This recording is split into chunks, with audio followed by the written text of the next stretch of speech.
Problems getting more difficult to resolve as you get older is a real thing, and shoulder pain is absolutely no exception. So I guess in this video, what I want to do is just cover that topic of like what happens when we leave things, why it gets harder to deal with as we get older. We'll go really into the practical side of what you can do to start to reduce the chance of being left with a kind of nagging problem that then gets really difficult to fix when you get older. And I'll even show you, if we're talking specifically about shoulders today, a couple of exercises which you can just start doing right now that are really low risk but really high reward for fixing this problem. So firstly then, what happens if we just leave things? Now, for a lot of people, I kind of feel like it gets instilled in us like from a young age, that it's just like, oh, just leave it, it'll be fine. So people just get used to kind of ignoring stuff, and there's something quite stoic and maybe brave about doing that. But the reality is that there is a list of some things which, if you leave them, they'll just sort themselves out. And then there's a whole list of other things which it's there for a reason, and it's going to get worse with time. Now, for the people that do leave things for a really long time and they cross over into that kind of, later chapters of life, then the reality is that your body's ability to heal does diminish, Like if you think about how resilient children are, how quickly they recover from things. Any sportsman will tell you that injuries just take longer to heal as you get older. And a kind of chronic, pain condition like a shoulder problem is not going to be any different. So leaving things until you're older is literally leaving them to a time that your body is going to find it even harder to be able to fix them.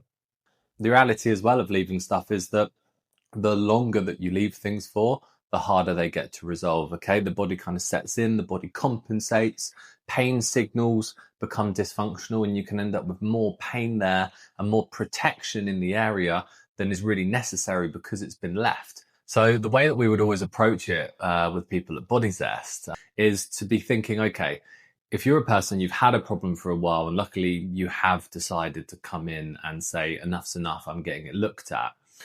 What we'll often see is that there will be certain movements which the body just doesn't like, and there will be certain things, usually activities, which you do, which flares it up.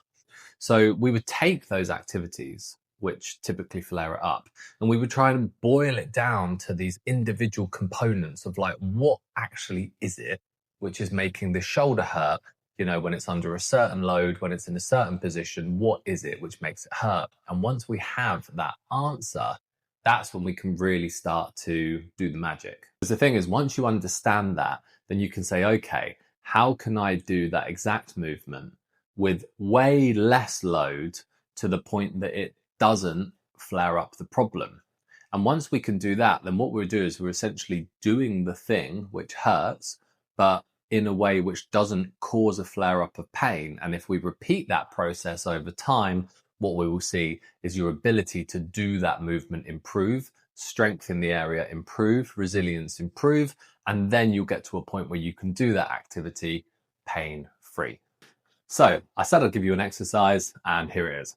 I really like this one because all you need is a resistance band, and you can start to kind of get a sense as to when the body's had enough quite quickly, and then stop it. You're not having to use anything which kind of leaves you underneath a big bar or anything like that.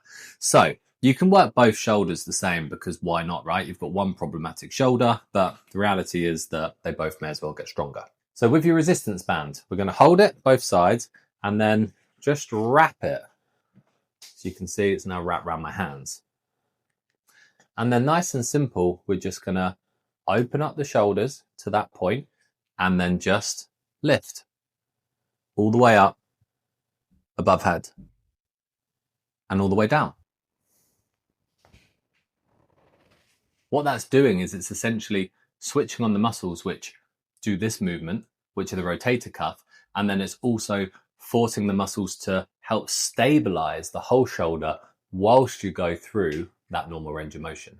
So that's the process that we would go through. There's a little exercise that you can actually take away as well. So give it a try, and just remember, it's not about the exercise, it's about the way that you use that exercise, okay? There is no right exercise for a chronic shoulder problem. There's just the right exercise done in the right way at the right time. So if you're not massively in flare up and you do that exercise in a way which doesn't cause a flare up regularly, you will get some benefit out of it, and then build it up slowly, build up the reps you do, build up the weight of the band, all of that slow progression over time, and you'll see some results.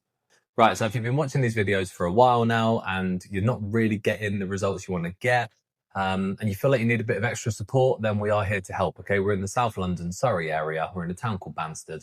We help people every time with shoulder problems, back problems, and everything in between. So yeah, if you want a little bit of help, there's always going to be a link to our website, or you can drop us a message and we'll see what we can do.